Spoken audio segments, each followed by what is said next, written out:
Hello, welcome to the Heartbreak Stories channel. Today's story is about a man who discovered his wife's betrayal, and instead of falling apart, he quietly built the most precise response of his life. Now let's listen. My wife smiled at me across the dinner table while texting her boyfriend under it. I said nothing. I signed nothing. I just moved every dollar we owned somewhere she'd never find it. Then I handed her the papers at the exact restaurant where she once promised to love me forever. My name is Spencer Odom. I'm 44 years old, and for the past 17 years I've been building two things simultaneously: a commercial contracting business and a marriage. Both took everything I had. Both looked solid from the outside. One of them was hollow at the core, and I didn't know it until the whole structure gave way. I grew up in Raleigh, North Carolina, the kind of kid who worked summers doing drywall with his uncle and spent winters figuring out how money moved. By my late 20s, I had my own crew. By my mid-30s, Odom and Associates was pulling in serious municipal contracts, schools, county buildings, a couple of hospital wings. I wasn't flashy about it. I drove a 4-year-old truck, kept the same office I started in, and reinvested almost everything back into the company. My financial advisor, a dry but brilliant man named Patrick Sears, used to shake his head and tell me I was sitting on a fortune I refused to enjoy. I enjoyed other things. I enjoyed coming home to Joanna. We met at a mutual friend's barbecue when I was 26. She was 23, finishing a marketing degree, and she had this laugh that made the whole yard feel warmer. We married 3 years later and bought a 4-bedroom house in Cary. Good schools, quiet streets, the kind of neighborhood where people still wave from driveways. When Tyler was born 14 years ago, I remember standing in the hospital hallway at 2 in the morning thinking, this is it. This is what all the work is for. For a long time, that feeling held. But if I'm being straight with you, the warning signs were there years before I admitted them. Not loud, dramatic ones. Just the quiet kind. The kind of man steps over every morning until one day he looks down and realizes the floor has been shifting under his feet the whole time. Joanna worked in marketing at a mid-sized tech consulting firm downtown. She was good at her job, ambitious in a quiet way, and she kept that part of her life mostly separate from ours at home. I respected that. I had my world, she had hers, and Tyler was the place where those worlds always met. We were good parents. I'll say that without hesitation. Whatever else broke between us, we were good parents. The distance started, I think, about 2 years before everything fell apart. I noticed it in the small things first. She stopped asking about the business. Not rudely, just stopped. Evenings that used to end with both of us on the back porch with a beer became evenings where she disappeared upstairs with her laptop. When I suggested a long weekend up in the Smoky Mountains, something we used to do every fall, she smiled the way you smile at a child's drawing. That sounds nice, Spencer. Then nothing. I told myself she was stressed.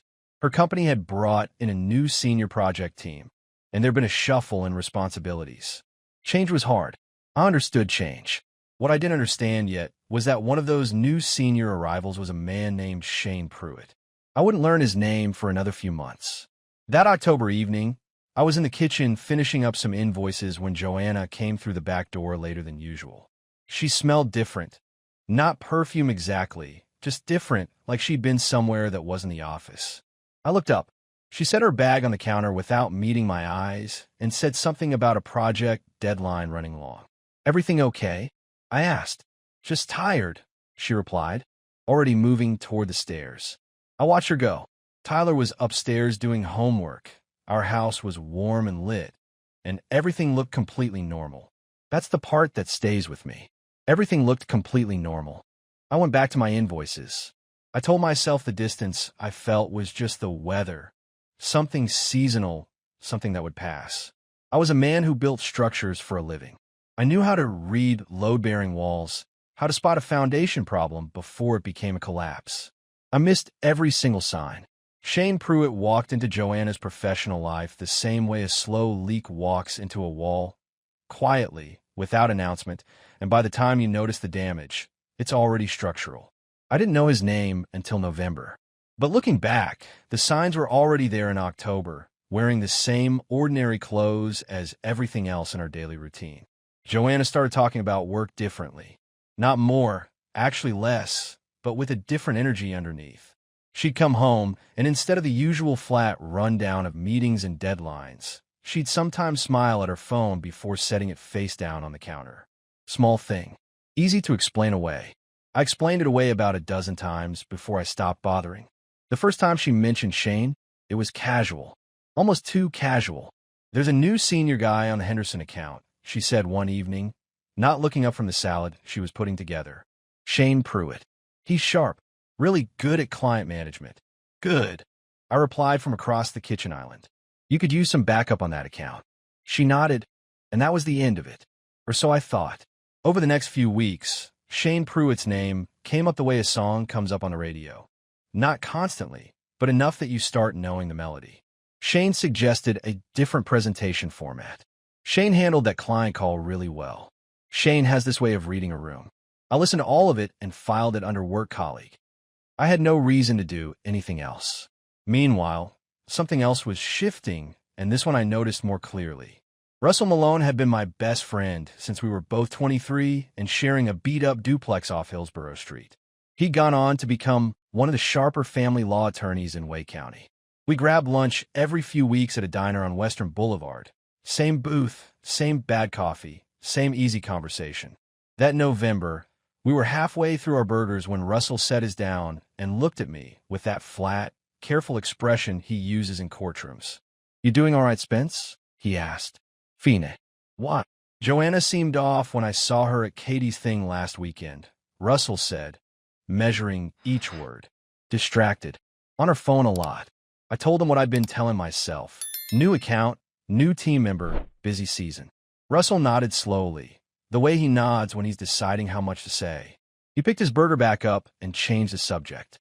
At the time I thought he was just being a good friend, letting it go. I was half right. He was being a good friend. He just wasn't letting it go.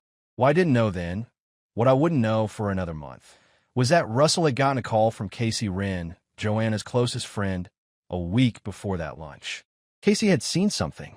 She hadn't been sure what to do with it. She called Russell because she trusted him, because she didn't know how to come to me directly, and because somewhere in her gut she knew this was already bigger than a phone habit. Russell didn't tell me any of that over burgers. He just watched me, and he listened, and he quietly started making mental notes. Back at home, Tyler was the one who first made me feel something I couldn't immediately name. My son has always been perceptive in that quiet, 14-year-old way. He doesn't broadcast his observations, he just stores them. One evening in late November, I was helping him with a history paper at the kitchen table when Joanna's phone buzzed on the counter. She was upstairs. The screen lit up briefly. I wasn't trying to read it. I just happened to be facing that direction. I didn't catch the full message, only the contact name. Shane. I looked back at Tyler's paper. My son hadn't looked up, but his pencil had stopped moving for exactly 2 seconds before it started again. He'd seen it too. Neither of us said a word. That night, I lay awake longer than usual. I wasn't in a panic. I wasn't even fully suspicious yet. Or maybe I was, and I just wasn't ready to call it that.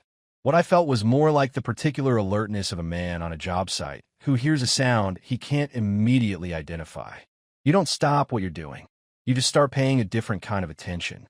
I thought about Joanna and the version of her I'd married. The one who grabbed my hand at football games and stayed up late talking about nothing important. I thought about Tyler at the kitchen table, his pencil pausing for 2 seconds. I thought about Russell's careful eyes over a bad cup of coffee. And I thought about Shane Pruitt, a man I'd never met, whose name had somehow moved into my home and started rearranging the furniture. I made myself a promise that night, lying in the dark while Joanna slept beside me, her breathing steady and untroubled. I wasn't going to blow anything up. I wasn't going to make accusations I couldn't back up, but I was done explaining away what I was seeing. Starting the next morning, I was going to pay attention. The right kind of attention. The thing about 14-year-old boys is that they see more than they let on. They're at that age where the world is starting to reveal its real shape. Not the sanitized version adults present, but the actual version with all its jagged edges. Tyler had always been sharp. I'd taken pride in that. I just hadn't counted on that sharpness turning inward toward our family before I'd had a chance to prepare him for what it might mean. It was a Saturday morning in early December, 2 weeks after I'd watched Joanna's phone light up with Shane's name.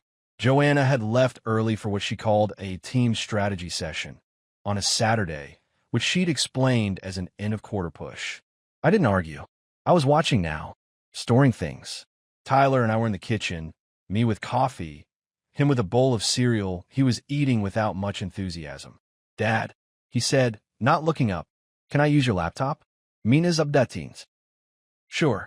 It's on the desk in the office." He slid off the stool, then stopped at the doorway.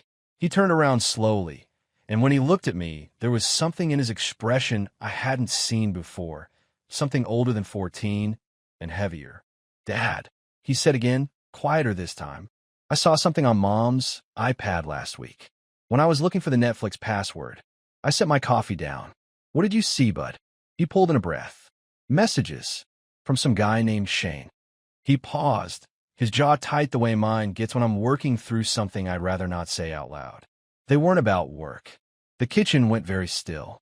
I kept my voice even, not for my sake, but for his. "How long have you known?" "A week," he admitted. "Maybe a little more." I didn't know what to do with it. I crossed the kitchen and put my hand on his shoulder. He was almost as tall as me now. This kid I'd carried on my back through a dozen national parks and coached through 7 years of Little League. "You don't have to do anything with it," I told him firmly. "That's my job, not yours. You understand?" He nodded, but his eyes were wet. He blinked it back fast, my son keeping it together. I have to stop here for a second. This boy is 14 years old, and he's the one holding it together. That's not just a marriage falling apart. That's a child carrying weight that was never supposed to be his. "I'm not going to fall apart," I said quietly. "And neither are you. We're going to be okay." He nodded again and went to get the laptop. I turned back to my coffee and stood at the kitchen counter for a long moment, looking out the window at the backyard, the place that I'd built when Tyler was 4, the fence I'd replaced 2 summers ago, the life I'd constructed board by board. Then I picked up my phone and texted Russell. "Need to talk. In person. Monday." His reply came in under a minute. "I'll clear my lunch. My office. Underscore.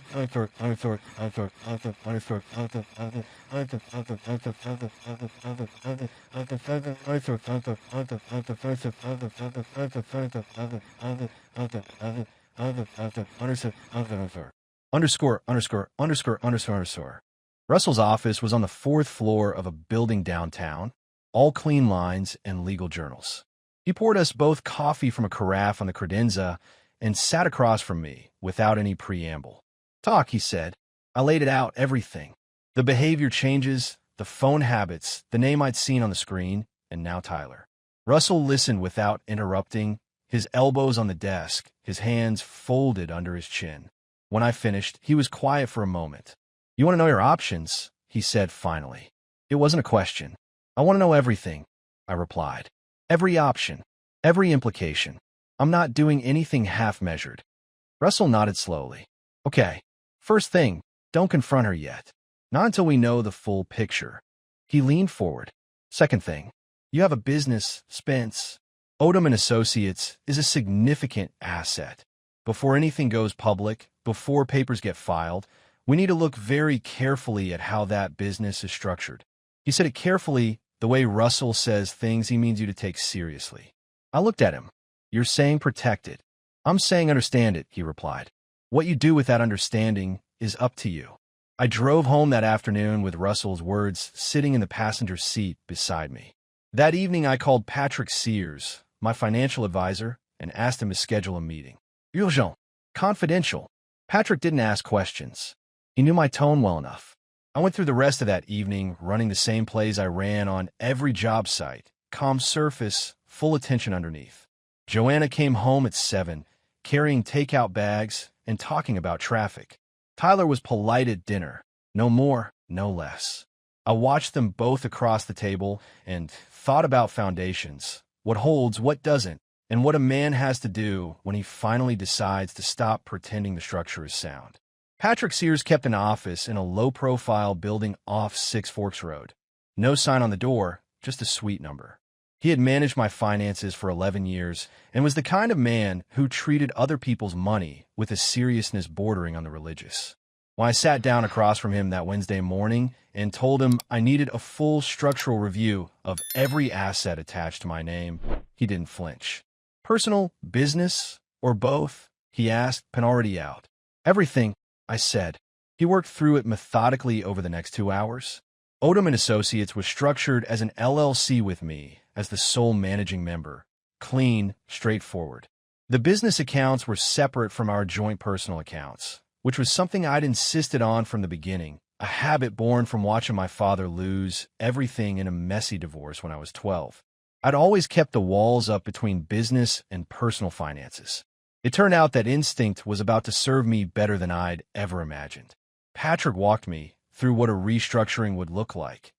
A move of my ownership stake into a separate holding entity, a process that was entirely legal, entirely documentable, and entirely invisible to someone who wasn't paying close attention to corporate filings. It would take 3 to 4 weeks. It needed to happen before anything became official. You're sure about this? Patrick asked, looking at me over his glasses. I've never been more sure of anything, I told him. Russell had already drafted the preliminary paperwork by the time I called him from the parking lot. He had a contact at a business valuation firm, someone discreet, who could establish a formal value for the company. That number would matter later, in court if it came to that. Russell's tone was measured and professional, but I'd known him long enough to hear the loyalty underneath it. One more thing, Russell added before I hung up. Casey Wren called me again. I paused. Joanna's Casey? Yeah. He hesitated just a beat. She's been sitting on something for a while, Spence. She wants to talk to you directly. I think you should let her. I met Casey at a coffee shop on Glenwood Avenue 2 days later, a Friday afternoon. She was already there when I arrived, both hands wrapped around her mug, her expression carrying the particular guilt of someone who has held a secret longer than they should have. She didn't waste time. I saw them together in October, she said, keeping her voice low, at a wine bar on Fayetteville Street. They didn't see me. It wasn't a work dinner, Spencer. The way they were sitting, the way she was looking at him. She stopped, shook her head. I should have come to you sooner. I kept telling myself maybe I was wrong.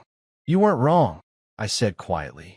I'm sorry, Casey replied, and her voice broke slightly on the last word. She's my best friend, and I couldn't watch you walk blind into this. I thanked her. I meant it. I drove home and sat in my truck in the driveway for 10 minutes before going inside, letting the full weight of it settle into my bones. Not grief exactly, something colder and more deliberate. The feeling a man gets when the last piece of a picture clicks into place and the image is exactly as bad as he'd feared. Inside, Joanna was cooking dinner. Tyler was at soccer practice. The house smelled like garlic and rosemary, and Joanna was humming something under her breath. I stood in the kitchen doorway and watched her for a moment. She turned and gave me a quick smile. Good day, she asked. Productive, I answered, and went upstairs to change. Downstairs, Joanna kept humming. In my office, I quietly sent Russell a 2-word text, move forward. The restructuring took 26 days. Patrick moved methodically, filing the necessary paperwork in the right sequence, keeping everything clean and documented. By the first week of January, Odom and Associates existed inside a holding entity that bore my name alone. The joint accounts Joanna and I shared had been quietly reduced to a functional balance. Enough to look normal, not enough to represent anything significant. The real weight had shifted somewhere she couldn't reach without a court order and a very good lawyer. I went through the holidays on autopilot. Christmas with Tyler, Joanna playing the part of attentive mother, me playing the part of steady husband. I cooked the brisket I always cooked. I sat through Christmas morning and watched my son open his gifts and told myself, hold the line a little longer.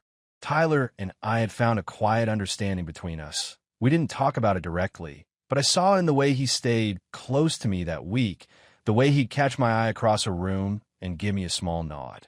My son was 14 years old and carrying more than a kid should have to carry. That burned me more than anything else. What broke the surface in January had nothing to do with me. Joanna worked at a firm called Crestline Solutions, mid-sized tech consulting, about 200 employees across 3 offices. Shane Pruitt had been brought in as senior project lead on their biggest account. What I learned later, and what Joanna almost certainly didn't know when she started her little adventure, was that Shane had a very particular habit of making himself indispensable to people who had access to things he wanted. The Crestline IT security team had been quietly flagging anomalies since November. Certain client files had been accessed from unusual IP addresses. Certain proprietary documents had been forwarded to external servers in small enough increments to avoid triggering automatic alerts, but not small enough to escape a human analyst who was specifically looking. By January, they had enough to open a formal internal investigation, and Shane Pruitt's name was at the center of it. The problem for Joanna was proximity. She and Shane had collaborated closely on the Henderson account for 4 months. She'd had full access to the same file systems he'd been mining. When the investigators started pulling access logs, her credentials showed up alongside his in places they shouldn't have been. Not because she'd been deliberately feeding him data, but because he'd borrowed her login on at least 3 occasions when she'd left her workstation unlocked. She hadn't even known it was happening. But an internal investigation doesn't much care about intent in the early stages. It cares about patterns. I found out about the investigation not from Joanna, but from Russell, who had a contact an employment law firm that did work for Crestline's parent company. He called me on a Tuesday evening, his voice carrying that particular careful neutrality he reserves for news he knows will land hard. "The investigation is real," he said. "They've suspended her access pending review. She probably doesn't know yet that it's coming. My guess is they notify her this week." "Is she in legal trouble?" I asked. "Unknown," Russell replied. "Depends on what they find. But her name is in the report, Spence. That's public enough to do damage regardless of the outcome." I sat with that for a moment. I didn't feel satisfaction. I didn't feel grief. I felt the peculiar stillness of a man watching a set of dominoes fall in exactly the sequence he'd expected. "How's your end?" Russell asked. "Ready," I said. Joanna came home 2 days later, pale and shaking, her voice stripped of its usual composure. She'd been called into HR that morning and informed that she was on paid administrative leave while the security audit was completed. She stood in the kitchen and told me about it in a rush, her hands gripping the back of a chair, her story already shaped around the version that made her blameless. I listened to the whole thing. I asked measure questions. I kept my face open and my tone steady while she leaned on me the way she'd stopped leaning on me 8 months ago. "They think I was involved," she said, her voice fracturing. "Spencer, I swear I had no idea what Shane was doing. I never shared anything deliberately. I would never." "I believe you didn't know," I said carefully. And the strange thing was I did. Shane Pruitt had used her. He'd used her access, her position, and whatever feelings she'd let herself develop. And she was only now beginning to understand the full shape of what she'd walked into. I handed her a glass of water and told her to call an employment attorney in the morning. She nodded, grateful for the practicality of it, mistaking my calm for forgiveness. It wasn't forgiveness. It was patience. I still had one more move to make. Russell booked the table at Oakwood Grill on a Wednesday evening in late January. The restaurant sat on Hillsborough Street, a few blocks from the duplex where Russell and I had lived at 23, a detail that was not lost on me when I chose it. Joanna and I had celebrated our 10th anniversary there, in a corner booth by the window, over a bottle of wine we couldn't really afford at the time and didn't care about at all. I made the reservation myself, under my own name, and told Joanna it was a chance to reset, that I'd been thinking about everything she was going through with the investigation, and that whatever was happening at Crestline, we needed to reconnect. She got dressed carefully that evening. I noticed. I didn't say anything. Russell arrived 40 minutes before we did. He sat at the bar with a club soda and his briefcase, wearing the same dark suit he wore to every difficult conversation. When Joanna and I walked in, she didn't see him. I did. We exchanged the briefest nod. The first 30 minutes were almost pleasant in a hollow sort of way. Joanna ordered the salmon. I ordered the ribeye. We talked about Tyler's upcoming spring semester and a repair the house needed. She seemed genuinely relaxed, relieved, maybe, to be out of the house and sitting across from a husband who appeared to have weathered her crisis without flinching. Then she reached across the table and cover my hand with hers. "Spencer," she said softly, "I want you to know that I'm going to make everything right. With work, with us. I know I've been distant. I know things haven't been good between us, and I take responsibility for that. I want to fix it." I looked at her hand on mine. Then I looked at her face. "I know about Shane," I said. The color left her face in a single, visible wave. Her hand didn't move at first. Then it did, pulling back slowly, as if the table between us had suddenly become something she needed distance from. "Spencer, not the work situation," I said, keeping my voice level and quiet. "I mean everything. The wine bar on Fayetteville Street in October. The text messages. The Florida seminar you were supposedly attending in November." I paused. "I've known since before Christmas, Joanna. I've just been waiting for the right moment." She stared at me. Her mouth opened and closed once. Then something shifted in her expression, the initial shock giving way to something more complicated, something that looked briefly like anger, which I found almost impressive given the circumstances. "How long have you been planning this?" she asked, her voice dropping low. "Long enough," I replied. Russell appeared at the edge of my peripheral vision, approaching the table with his briefcase in hand and his expression professionally blank. He set the envelope on the table between us with the quiet precision of a man who had done this before, which he had. "Joanna," he said simply, "you should have an attorney look at these before you sign anything." But Spencer would like to proceed without delay. She looked at the envelope. She looked at me. Then she looked around the room. At the corner booth by the window where we'd sat on our 10th anniversary, at the restaurant that had once represented something warm and real between us. And I watched her understand, fully and finally, why I had chosen this particular place. "You planned all of this," she said, and now her voice was stripped down to something almost quiet. "The dinner. The location. Russell." Her eyes came back to mine. "You've been planning this for months." "I have," I said simply. She sat very still for a moment. Then she reached for the envelope. "There's something else you should know," I said before she opened it. The business restructuring was completed in early January. Odom & Associates is no longer a marital asset. I kept my voice even and factual the way I deliver project updates. Patrick handled it cleanly. Russell reviewed everything. It's all documented. Joanna's hand stopped on the envelope. The full weight of what that meant moved across her face in slow, distinct stages, confusion, calculation, and then a pale, hollow recognition. She had come into this dinner thinking she was going to save her marriage. She was leaving it with nothing but paperwork and the dawning understanding that the man sitting across from her had been 3 moves ahead of her for the better part of 2 months. She opened the envelope. She looked at the first page. She set it down. "I want you out of the house by the end of the week," I said quietly. "Tyler stays." She didn't argue. I think in that moment, she understood there was no argument to make. Shane Pruitt was gone by the first week of February. Not fired, terminated for cause, which in corporate language means the kind of exit that follows you. Crestline Solutions had presented him with a 20-page summary of findings and escorted him out of the building on a Tuesday afternoon with a box of desk items and a non-disclosure agreement he reportedly refused to sign. By Wednesday morning, 3 of his former colleagues had talked. By Thursday, a regional business newsletter had picked up the story. The headline wasn't kind. Carla Pruitt filed for divorce the same week, and she did it loudly. She called Joanna directly. I heard about this from Russell, not from Joanna, and told her in specific and unambiguous terms exactly what she thought of the situation.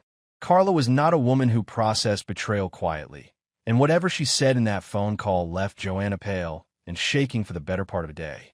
I came home that evening to find Joanna sitting at the kitchen table with a glass of wine she hadn't touched, staring at nothing. Tyler was upstairs. She looked up when I walked in, and for a moment I saw something in her face that might have broken me 6 months earlier.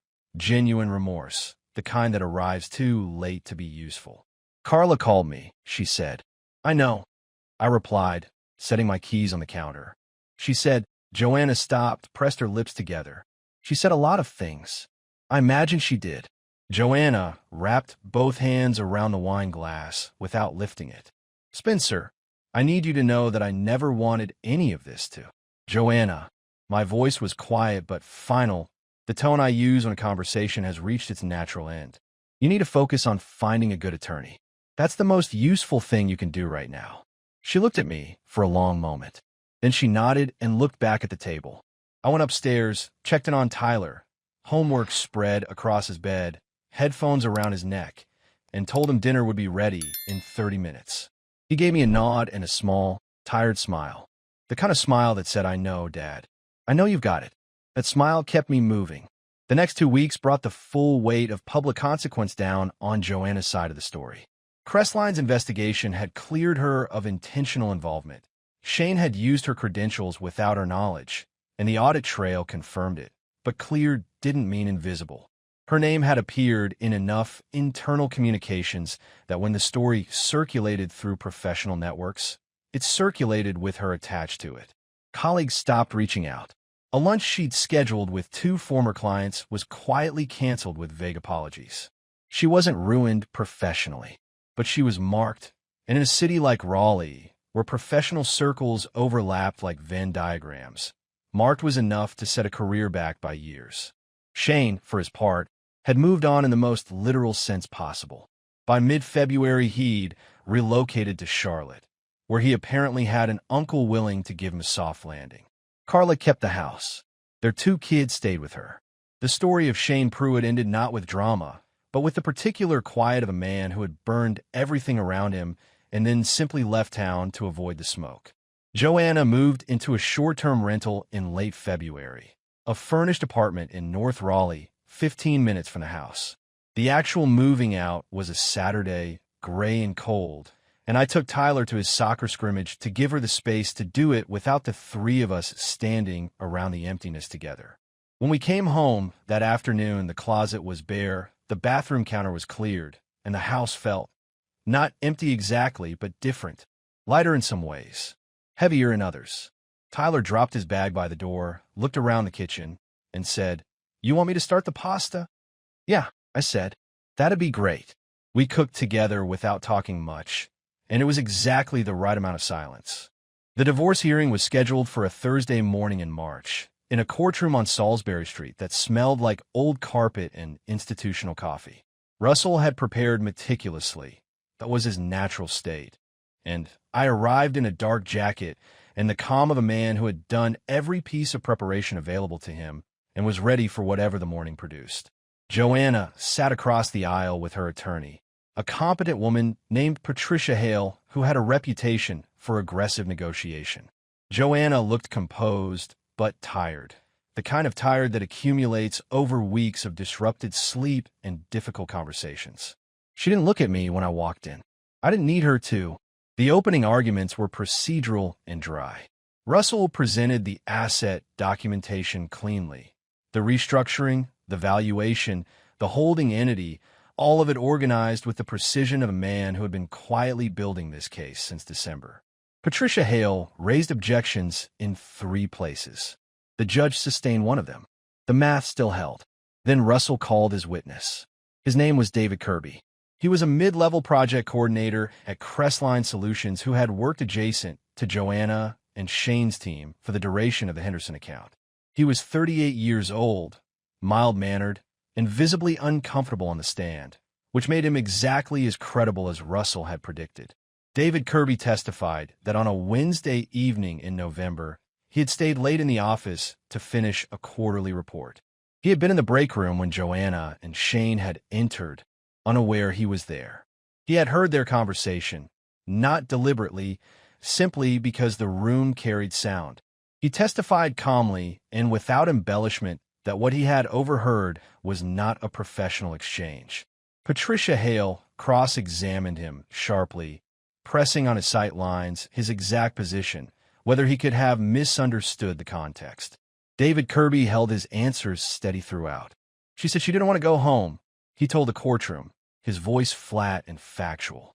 And she wasn't talking about being tired. The judge made a note. The financial portion of the hearing produced exactly the outcome Russell had architected, because Odom & Associates had been restructured into a holding entity prior to the filing date. Legally, cleanly, with full documentation, It sat outside the marital estate. Patricia Hale argued timing and intent with genuine energy. The judge listened carefully and ruled against her on both points. Joanna's alimony calculation was based on the joint accounts and personal assets remaining at the time of filing. The number was not insignificant, but it was a fraction of what it would have been if the business had remained exposed. Patricia Hale, to her credit, kept her expression neutral when the number was read into the record. Joanna did not. I watched my wife, my soon-to-be former wife, absorb that number and understand, in real time, the full scope of what the last 4 months had actually cost her. Not just the marriage, not just the career setback. The financial architecture she'd assumed was behind her had been quietly, legally, and completely rerouted. Outside the courthouse afterward, Russell and I stood on the steps in the March cold while he put his files away. "David Kirby held up well," I said. "He's a decent man," Russell replied. He didn't want to testify, but he said the right thing was the right thing. I nodded. Below us, downtown Raleigh moved through its ordinary Thursday morning. Delivery trucks, office workers, the whole indifferent machinery of a city that didn't particularly care about one man's divorce proceedings. "How long until it's final?" I asked. 60 days, Russell said. 90 at the outside. I buttoned my jacket against the cold. 90 days. After everything. After the long, careful winter of watching and waiting and building. 90 days felt almost manageable. Spring came to Raleigh the way it always does, slowly at first, then all at once. The dogwoods along our street bloomed in the second week of April, and Tyler noticed them before I did, which told me he was paying more attention to the world outside than he'd been letting on all winter. The divorce was finalized on a Tuesday in early April. Russell called me at 11 in the morning to confirm it. I was on a job site in Garner, reviewing concrete pours with my site foreman, and I stepped away to take the call. The conversation lasted less than 2 minutes. I thanked Russell, hung up, and stood in the gravel lot for a moment with the wind coming off the highway and the smell of fresh concrete in the air. Then I went back to work. That evening, I cooked dinner. Nothing special, chicken and rice, the weeknight staple Tyler and I had settled into, and we sat across from each other at the kitchen table the way we'd been doing for the past 2 months. He ate with the appetite of a kid who'd had soccer practice, and when he finished, he pushed his plate aside and looked at me with that deliberate expression he'd inherited directly from my side of the family. "Is it done?" he asked. "As of today," I confirmed. He was quiet for a moment, processing. "How do you feel?" "Steady," I said, which was true. Not happy, not relieved in any dramatic sense. Just steady, the way a building feels when the last piece of the frame is in place and the whole structure can finally take its proper load. Tyler nodded slowly. Then he said, "I want to live here, Dad. Officially. I know Mom has her apartment, and I'll see her. I'm not trying to cut her off. But this is home." I looked at my son across the kitchen table. 14 years old, 6 months of watching the world, he'd grown up and reorganized itself around him. And here he sat making considered, measured decisions like a man twice his age. "I'll have Russell file the paperwork," I said. "Okay." He picked up his plate and took it to the sink. "Can we get a dog?" I laughed. The first full laugh I'd had in months. Genuine and unguarded. "Let's get through the spring first." He grinned over his shoulder. My son's grin, the one that still had the ghost of the 6-year-old I'd coached through his first baseball season, and started rinsing his plate. Russell filed the custody modification the following week. Joanna's attorney did not contest it in any substantive way. Whatever fight Joanna had left in her was directed elsewhere, toward rebuilding her professional standing, toward the slow work of reconstituting a life that Shane Pruitt's gravity had pulled apart. She and Tyler found their rhythm over the following weeks: Sunday dinners at her apartment, occasional weeknight calls, the careful architecture of a relationship being rebuilt on different terms. She never asked me for more than the settlement provided. I took that as the first honest thing she'd done in over a year. There was one afternoon in May that I keep coming back to. Tyler and I were in the backyard. I was replacing. He didn't say anything to that, just held the board steady while I drove the screw home. The call from Patrick Sears came on a Thursday morning in late May, while I was driving to a meeting with the Wake County Facilities Director about a new contract bid. "Spencer," Patrick said, with the particular tone he reserves for news that requires sitting down, I need you to pull over. I pulled into a gas station on Capitol Boulevard. Talk to me, Patrick. Donaldson Group made a formal offer this morning, he said, for full acquisition of Odom and Associates and its holding entity. He paused. $150 million. dollars. I sat with that number for a long moment. The gas station hummed around me.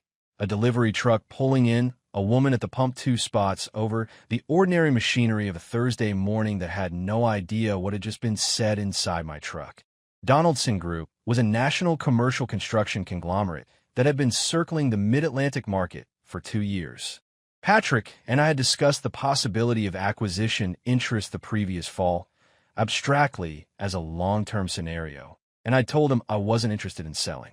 Then winter had come, and everything had changed, and somewhere in the architecture of my restructuring, I'd left a door open that I hadn't consciously decided to open. What's the timeline? I asked. They want an answer in 3 weeks, Patrick said. Spencer, this is a serious number. I know what it is, I replied. I sat in that gas station for 20 minutes after I hung up. I thought about my father and the drywall summers and the first crew I'd hired at 28. I thought about the first municipal contract, the hospital wing, the county schools. I thought about the holding entity Patrick had quietly restructured in January, the one that now sat outside any marital claim, clean and legally mine alone, about to be worth 9 figures. I thought about Joanna and the settlement she'd received and the fraction of this number that it represented. Then I called Patrick back and told him to schedule the preliminary meeting. The story broke publicly in the second week of June, not as a leak, but as a required business filing once the deal entered its formal phase. The Raleigh Business Journal ran it on a Tuesday morning under a headline that described it as the largest commercial construction acquisition in Wake County history. By afternoon, it had been picked up by 3 regional outlets and 1 national trade publication. Russell called me at noon. Have you seen it? I've seen it, I said. How do you feel? Like a man who made good decisions in the right order, I replied. He laughed, that rare, full Russell Malone laugh that I'd heard maybe a dozen times in 20 years. I'd say that covers it. I learned later, through a mutual acquaintance, that Joanna had seen the article at her employment attorney's office, where she'd gone to review the final terms of her Crestline settlement. It had been sitting on the waiting room table, the Raleigh Business Journal folded open to the business section, my name and company in the headline. She'd read it in a waiting room chair while her legal situation was being resolved, which struck me as the kind of timing that life arranges without being asked. She didn't call me. I didn't expect her to. Tyler saw the article too. I'd left the journal on the kitchen counter that morning without any particular intention of drawing attention to it. When he came home from school, he picked it up, read it quietly at the island, and set it back down. That's the company you restructured, he said. It wasn't quite a question. Yes, I said. He looked at me steadily. Before you filed. Before I filed, I confirmed. He turned that over for a moment. Then he nodded with the quiet satisfaction of someone watching a well-constructed plan reach its conclusion. Good, he said simply, and went upstairs to start his homework. I stood in the kitchen where we'd eaten 1,000 ordinary dinners, looked out at the backyard and the fence we'd repaired together in the May afternoon light, and let the full weight of the last 8 months settle into something I could carry without effort. I hadn't set out to become a man who could absorb that kind of betrayal and come out the other side with everything that mattered still intact. I just hadn't been willing to become anything less. There's a difference between those two things, and I understood it now in a way I hadn't before. The summer stretched ahead. New contract, new chapter, my son in the next room doing his homework in the house that was ours. Whatever came next, I'd face it the same way I'd faced this, with my eyes open, my foundation solid, and the patient certainty that a man who builds things right doesn't have to worry much about what the weather brings. Spencer didn't raise his voice. He didn't beg, he didn't chase, he didn't break. He just got quiet and got to work. And in the end, the man who built things for a living built something no one could take from him, his dignity, his son's respect, and a future entirely on his own terms. That's the kind of strength that doesn't make noise, but it lasts. Thank you for listening to this story. Take care of yourselves, and I'll see you in the next one.